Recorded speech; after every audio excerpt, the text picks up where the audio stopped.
Bersama dengan waktu, ruang redaksi memberikan kabar terbaru. Sultraline hari ini.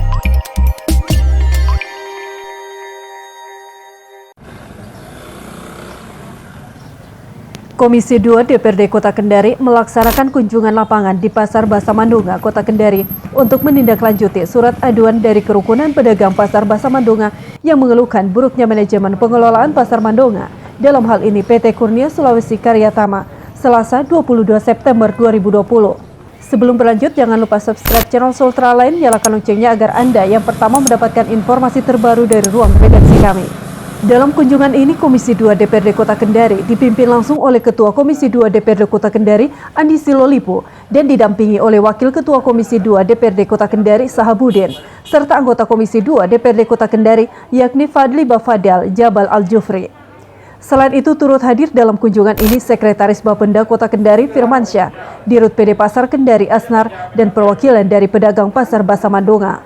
Dalam kunjungan ini, rombongan Komisi 2 DPRD Kota Kendari ini berkeliling mengecek segala infrastruktur Pasar Basa Mandunga, mulai kondisi bangunan, drainase, fasilitas pasar, listrik, dan parkir di Pasar Basa Mandunga tersebut.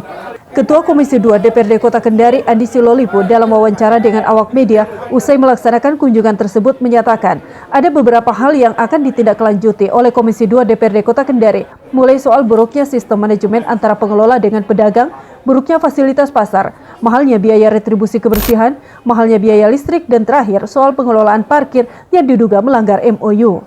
Ia juga menambahkan jika hal-hal tersebut tidak bisa dilaksanakan oleh pengelola, maka Komisi 2 DPRD Kota akan merekomendasikan kepada pemerintah Kota Kendari agar memutus kontrak kerjasama pengelolaan Pasar Mandunga dari PT Kurnia Sulawesi Karyatama. Itu datang ke Pasar Basa ini untuk menindaklanjuti surat yang masuk dari teman-teman kerukunan Pasar Mandunga yang merasa bahwa mereka ada dirugikan oleh pihak pengelola. Oleh itu kami turun ini dari tadi jam 10 sampai sekarang ada beberapa hal memang yang kita mau tindaklanjuti gitu. Hal-hal tersebut apa saja? Pertama, satu, sistem manajemen antara pengelola pasar basa kepada pedagang. Sistemnya itu bagaimana? Masalah retribusi, pembayaran itu yang tidak jelas. Kedua, banyak fasilitas yang dikeluhkan oleh para pedagang yang memang itu tanggung jawab pengelola, di mana mereka harus membayarkan itu perbaikan itu. Nah, ternyata tidak diperbaiki baik drainasenya maupun daripada beberapa sanitasi dan juga got-got dan juga fasilitas yang ada di pasar-pasar. Ketiga, masalah retribusi kebersihan yang mereka merasa juga berat sekali.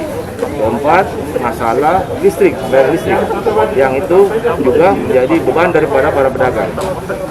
Kelima, terakhir adalah pengelolaan parkir yang kita melihat di sini tidak masuk akal. 2,7 juta itu yang disetorkan oleh pengelola ke pemerintah melalui badan Bapenda, tapi melalui pajak. Nah, sekarang ada kontrak yang dibuat antara pemerintah kota dengan pengelola, yang dimana klausul itu tidak boleh pengelola mengelola parkir dan harus diserahkan kepada pemerintah kota. Nah, itu yang kami mau jembatani, bahwa ada beberapa poin yang harus memang ditindaklanjuti.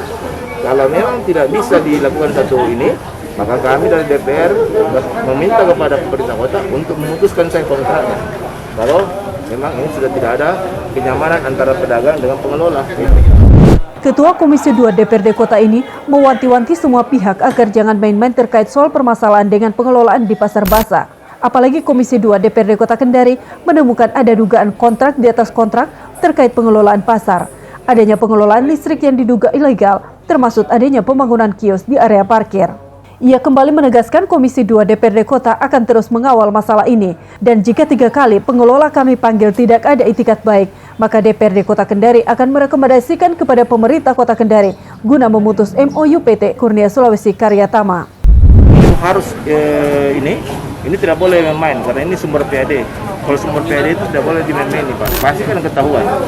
Karena kami di DPR ini hanya mengejar sumber pendapatan asli daerah yang harus disetorkan kepada pemerintah kota. Itu yang kami kejar. Ada kontrak, jelas kontrak.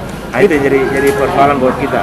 Artinya kontraknya berhenti antara dua saja, antara pemerintah kota dengan pengelola. Kontrak parkir yang kami dapatkan sekarang kontrak parkir. Terus adanya listrik yang ilegal.